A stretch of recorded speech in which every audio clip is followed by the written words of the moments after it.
Joining me now is Virginia Democratic Senator Mark Warner, the top Democrat on the Intelligence Committee. Welcome, and it's good to see you, Senator. First of all, the president continues to make these false claims, these accusations, saying the election is rigged, completely misstating and misunderstanding, apparently, how our court system works. Is he undermining confidence, public confidence in the election? Well, first of all, let me just say that Chris Krebs, who you just had on, was somebody who stood up and did his job as well, very well. And clearly, Mr. Trump is undermining democracy. But let's take a moment and step back. If we were looking 60 days ago, a month before the election, sitting as vice chair of the Intelligence Committee, we were looking at an election where we were afraid that we would see foreign interference. We were afraid of potentially violence on election day, or people trying to be intimidated, or violence afterwards, or maybe Americans not being willing to vote because of COVID. Around election itself, we kept out the foreign interference. Americans voted in record numbers for both Joe Biden and Donald Trump. Both presidential candidate supporters performed, I think, peacefully. There was not the violence, there was not the intimidation at the polls. And even in the aftermath, when the president tried to call the supporters to the streets, there was not violence. Then after the election, we've seen state after state, the recount system work, the judicial system work. And I actually think from record turnout to no violence, to foreign interference being precluded, this is a celebration of American democracy. And the only exception to that has been Donald Trump's behavior more and more looking both not only self-serving, but frankly embarrassing.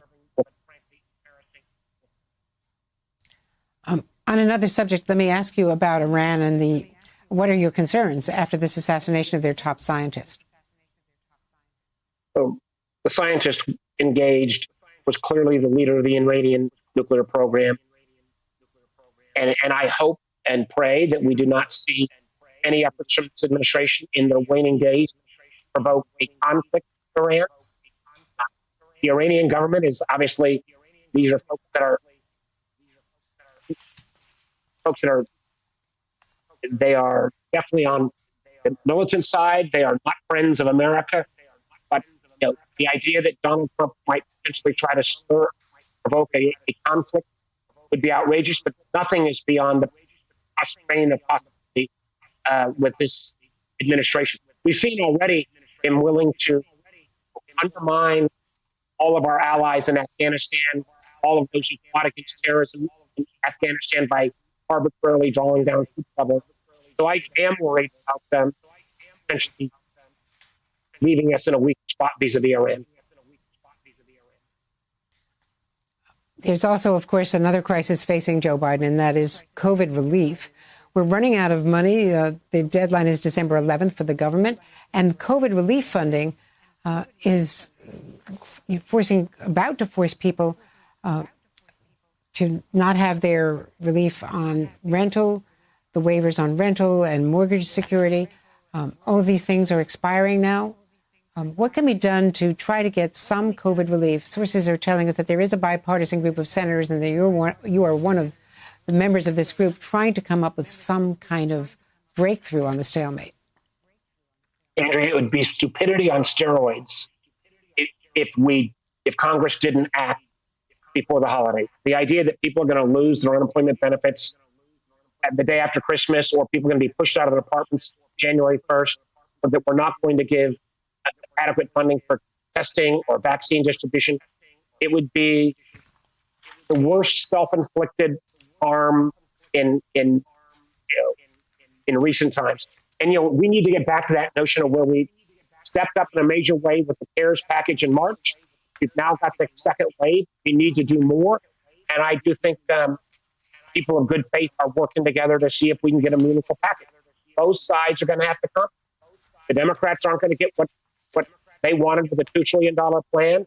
And clearly the so-called skinny plan that Leader McConnell put out is not nearly enough to provide a bridge.